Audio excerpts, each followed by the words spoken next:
In November 1875, one of the most consequential business transactions in human history took place, not in a boardroom, but over a horrid dinner in London. The British Prime Minister, Benjamin Disraeli, had a problem. The Suez Canal, often described as a jugular vein of the British Empire, was up for sale, and the French were ready to buy it. He needed £4 million, hundreds of millions in today's value, and he needed it immediately. Parliament was out of session. The Bank of England couldn't move that fast, so he turned to the only people who could, the House of Rothschild. By the next morning, the deal was done. No committee approval, no parliamentary vote, no weeks of deliberation, just the word of one family and the transfer of a staggering sum. But here is what makes this moment so remarkable. When Disraeli's secretary arrived at the Rothschild offices and delivered the message, the response was almost immediate. Lionel de Rothschild simply asked, "When?" And when told, "Tomorrow." He reached into a bowl on his desk, took a grape, and said, "Done. £4 million. Secured. Overnight." This single loan didn't just secure a canal. Historians argue it helped secure British global dominance for decades. But how did a family from a cramped ghetto in Frankfurt become the lenders to empires? The answer was far more strategic than luck. This is the story of the Rothschilds and the financial system they helped build. In the late 18th century, in Frankfurt, Germany, there was a narrow street known as the Judengasse, the lane of the Jews, a place of restriction, limitation, and survival. Jewish families living in Frankfurt at the time were confined to this single street. They could not own land outside it, could not move freely through the city, could not enter certain professions.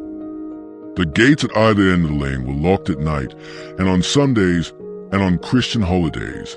It was here that Maya Amschel Rothschild was born in 1744. The name Rothschild comes from zum Rothschild, meaning at the red shield, the sign that hung outside their home. Maya Amschel's father, Amschel Moses Rothschild, was a small-scale trader and money changer. He died while Maya Amschel was still a boy. At just 12 years old, Maya Amschel was sent to study to become a rabbi, but fate had different plans. When his parents died, he apprenticed instead at a banking firm in Hanover, the Oppenheim Bank. It was there that he discovered something important. He had a gift, not just for numbers, but for people, for understanding what they wanted and how to give it to them. He returned to Frankfurt and opened a small trading business, dealing in rare coins, metals, and antiques. His most important early customer was Prince Wilhelm of Hesse-Kassel, one of the wealthiest men in Europe at the time. Maya Amschel was careful, patient, and deliberate. He offered the prince rare coins at discounted prices. He flattered him. He earned his trust. And eventually, he earned something far more valuable, a banking relationship. But Maya Amschel was not just a coin dealer. He was a strategist. He understood something most people didn't. Wealth in one place is vulnerable, but wealth spread across a network is powerful. He had 5 sons. He sent them to 5 major European cities. Amschel stayed in Frankfurt to manage the home base. Solomon went to Vienna, the heart of the Habsburg Empire. Nathan went to London, the center of global trade. Carman, later known as Karl, went to Naples. And James went to Paris. Together, they formed a network. They operated as a single unit, sharing information through private couriers faster than any government system. They used a private postal system, coded language, and absolute loyalty to one another. They pooled resources, shared risk, and moved money across borders when borders were supposed to stop everything.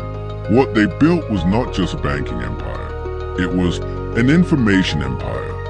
Then came the Napoleonic Wars, a time of chaos, uncertainty, and opportunity. Europe was being torn apart. Armies needed feeding. Governments needed funding. Currencies were unstable. Trade routes were blocked. In this environment, the ability to move money reliably across borders was not just valuable. It was essential. In London, Nathan Meyer Rothschild became a central figure. He didn't just lend money. He moved it, gold, across war zones to fund armies, including those of the Duke of Wellington. At one point, the British government needed to get gold to Wellington's forces fighting in Spain. The challenge was immense. How do you move that kind of wealth through a continent at war? Nathan solved it.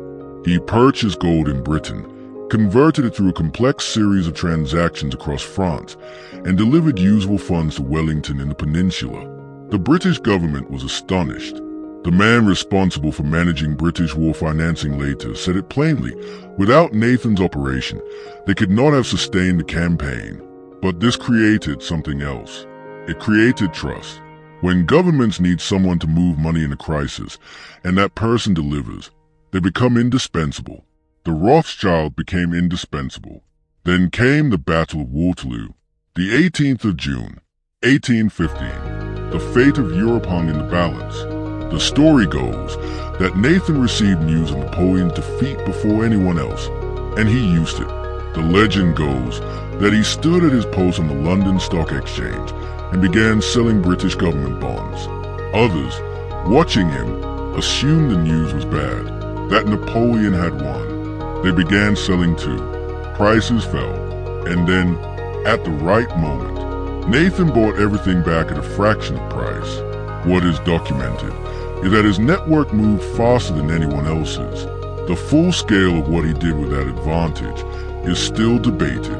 What is documented is that access to faster information gave the Rothschild a powerful advantage. They weren't just bankers.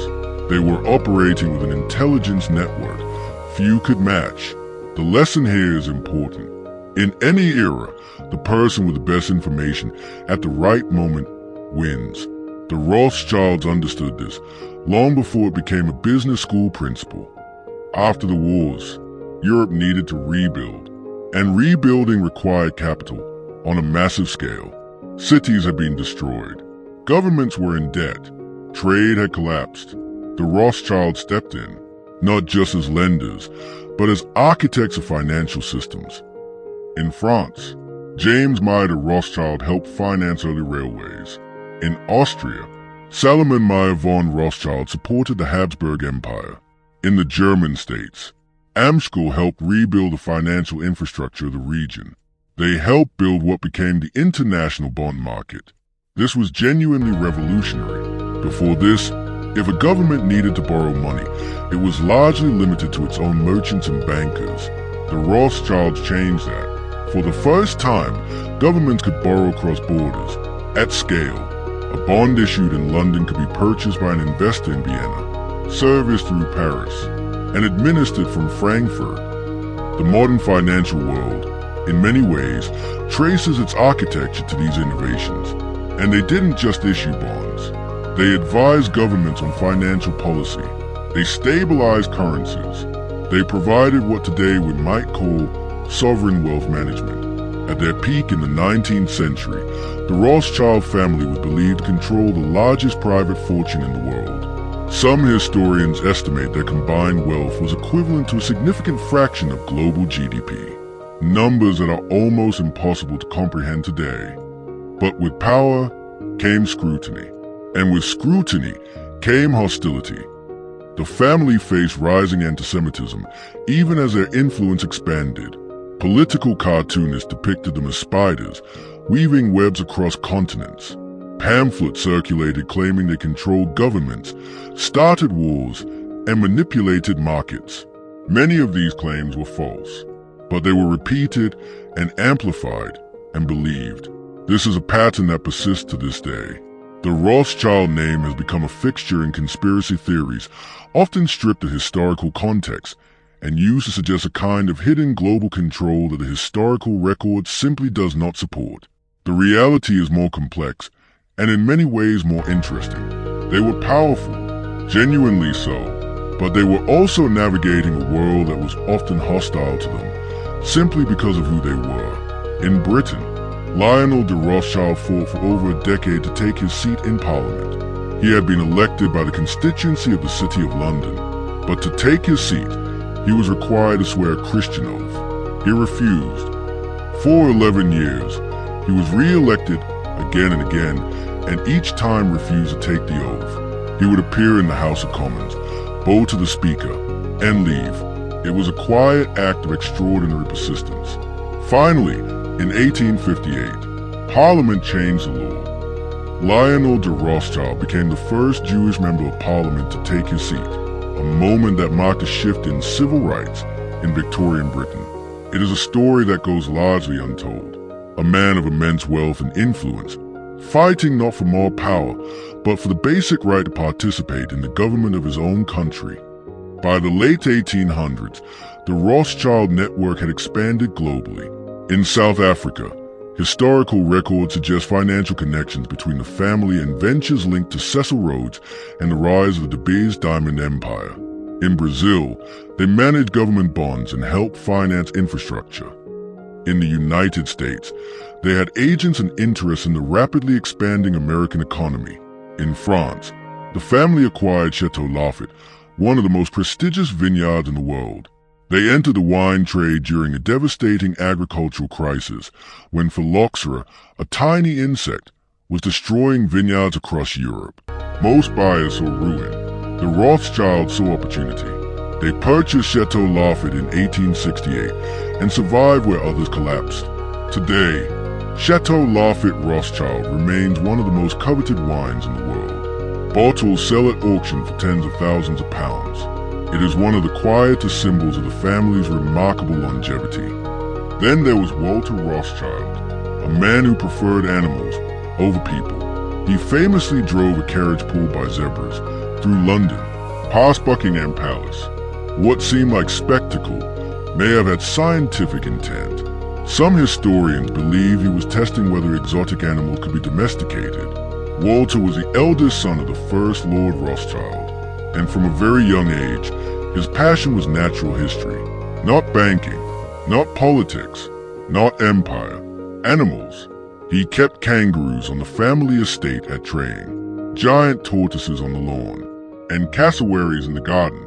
He would go on to build one of the largest private natural history collections in the world. His museum at Traying housed over 2 million insects, 300,000 bird skins, and thousands of specimens collected from across the globe. He employed collectors who traveled to remote corners of the world specifically to find new species for him. Hundreds of species were named after him. Walter Rothschild was not an eccentric distraction from the family story. He was a reminder that even within a dynasty defined by finance and power, there was room for wonder. But no empire lasts forever. The 20th century brought 2 world wars and a shift in global power. The first cracks appeared in the early 1900s. Walter Rothschild himself experienced a personal catastrophe. Historical accounts suggest he was blackmailed by a former mistress for years, forced to secretly transfer a large portion of his natural history collection to the Natural History Museum in New York, just to pay the debt. It was a blow that broke him. Then came the First World War. The war disrupted the European financial order that the Rothschilds had helped build. It also produced one of the more complex moments in the family's history. In 1917, the British government issued the Balfour Declaration, a letter addressed to Walter Rothschild, expressing British support for the establishment of a national home for the Jewish people in Palestine. The letter was addressed to him as a representative of the British Jewish community. It remains one of the most consequential documents in modern history, and it was addressed to a Rothschild. Then came the Second World War, and with it, something darker. During World War II, the Rothschilds were specifically targeted by the Nazi regime. Assets were seized, families displaced, lives disrupted. In Austria, the Vienna branch of the family had built one of the most impressive private art collections in Europe. Paintings, furniture, porcelain, objects accumulated over generations. All of it was confiscated. In France, the Paris house faced similar devastation. Family members fled, some to Britain, some to America, some to South America. The family that had survived wars, revolutions, and centuries of hostility now faced something more systematic. After the war, some assets were recovered, but many were not, and the world the family returned to was fundamentally different. At the same time, global finance was shifting toward the United States. New financial powers emerged, including J.P. Morgan and Rockefeller. The great American investment banks were rising. The Rothschilds, rooted in Europe, were no longer alone at the top. The era of the great private banking dynasties was fading. Central banks had taken on more power. Regulation had increased. International institutions like the IMF and World Bank were reshaping how sovereign finance worked. The role the Rothschilds had once played as the indispensable private intermediary between governments and capital was being absorbed by a new system. In 1981, the French government nationalized their banking operations, another major turning point. While the family rebuilt, the era of dominance had passed. Today, the Rothschild name still carries weight, but also mystery. You'll often hear claims of global control or hidden wealth. The reality is more complex. The immense fortune of the 19th century was divided across generations. A family with 5 sons becomes 25 grandchildren, becomes hundreds of descendants. Each generation, the wealth divided. Today, family members remain wealthy and active in finance through institutions like Rothschild and Company. The firm advises on mergers and acquisitions, sovereign debt, and capital markets. It is a respected institution, but it is not the singular force it once was. They are a legacy, a case study in strategy, timing, and information. From a narrow street in Frankfurt to the financial centers of Europe, the Rothschilds didn't just build wealth. They helped shape the modern financial world. So what can we take from this story? Because there is something here, beyond the money. Meyer Amschel Rothschild started with almost nothing. A ghetto, a locked gate, a small coin shop. What he had was a system. He built trust before he needed it. He placed people before he needed them. He thought in decades, not in deals. When the opportunity came, the infrastructure was already in place. His sons didn't scramble to find their footing in London and Paris and Vienna. They were already there, already trusted, already connected. The second lesson is about information. The Rothschilds understood that speed and accuracy of information was a form of capital. They invested in it. Private couriers, coded letters, trusted agents. Today we would call it a competitive intelligence advantage. They called it survival. And the third lesson, perhaps the most quietly powerful, is resilience. This is a family that was locked behind gates at night, barred from most professions, targeted by governments, had their assets seized, faced centuries of hostility, and still built something that lasted, not because they were untouchable, but because they adapted. Every generation faced a different world, and every generation found a way. So the question is, was their rise pure strategic genius, or simply being in the right place at the right time? Perhaps the honest answer is both. But what separated the Rothschilds from the others who were also in the right place was that when the moment came, they were ready.